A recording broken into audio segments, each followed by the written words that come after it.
Well, over the last month, we've certainly been hearing a lot about ASEAN. ASEAN, and I suppose we need to even look further and look at Asia's potential. The first Tuesday of every month, we always try to get the founder and president of AseanAffairs on the program, Mr. Swarap Roy, but he was travelling to Germany for a very nice invitation that he received for a special conference. So we thought we'd take the opportunity to talk about unlocking Asia's potential and what is his views. Welcome back home. Thank you. It's good to be back. Going well? Time. Yes. Enjoyed Germany? Yes, it was good. Moderator, no doubt. Oh yeah, I was a moderator in the first session of the Asia Pacific Weeks, which is held every 2 years in Germany, in Berlin, organized by the Berlin government and the German government. They have 150 events in 10 days. It's that big. That's amazing. But they're so well organized, aren't they? They are. So I guess there were lots of questions over in Germany about what's happening in Thailand, what's happening in ASEAN, or what's happening in Asia generally. That's true. Correct. Were you able to answer all the questions? I will try and give for our viewers a summary of what I learned firsthand. Please. And but if you want to, we are coming out with a special feature on ASEAN Germany called Spotlight on Germany in our upcoming print magazine, where we have 15 pages dedicated to this subject.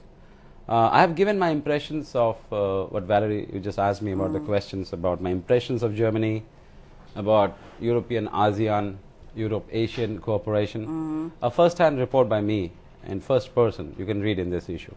Where first-hand is because people want to know the opinion. That you have a lot of interviews there from the top leaders of Germany, including from the ASEAN side, Chairman of ASEAN, Abhisit Vejjajiva, the Prime Minister, is giving a message.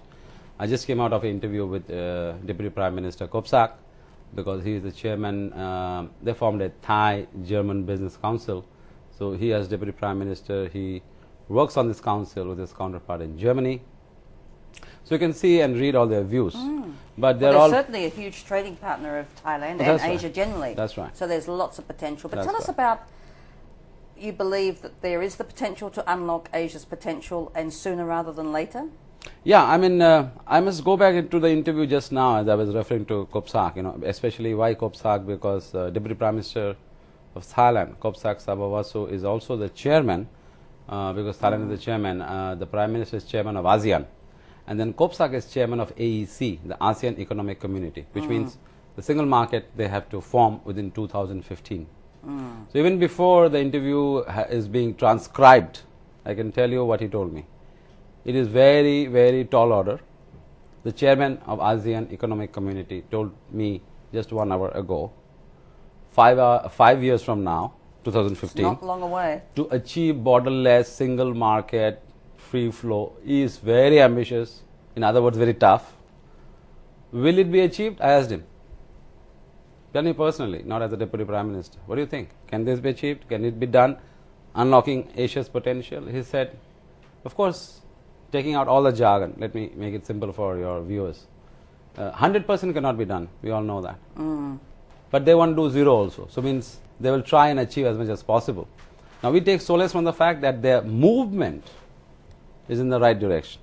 Will it be 2015, 2020? We don't know. But at least the movement is there. Coming back to Thailand, no other host, has suffered or had such a hard time hosting the ASEAN summit than Thailand in the last 1 year. Every year they have it in Singapore, others. So they had a smooth. But Thailand cancelled, scuttled, blocked, broken. But still, anything that could go wrong went wrong. But I congratulated Deputy Prime Minister Kopsak, as well as, actually, we must congratulate even the Prime Minister. The fact is, in spite of all this hurdle, they got the summits completed. Okay, that's what. That's the first thing. Exactly. They got it. You have to give it. They completed the summits. Major agreements were signed. They signed the ASEAN-India FTA. They achieved it. Some or the other, they went through all this struggle. But end of this year, coming to an year, because from 1st of January, Vietnam will become the chairman. Exactly. The Prime Minister of Vietnam will be the chairman of ASEAN, taking over from Abhisit Vejjajiva. In fact, our next issue in January is on Vietnam. We call it Vietnam in top gear. Well, it certainly is in top gear. But, when we talk about this, I mean, are each of the Asian countries, very competitive in any case. Yes. You know, how are they going to actually work together when the competition is so tough out there? True, true. You see, if you talk to the leaders, they will all accept, you know, like, again, back to my trip to Germany. On my way from Bangkok to Frankfurt and Berlin, the man sitting next to me was a MD of a major German company. Where was he returning from? Vietnam.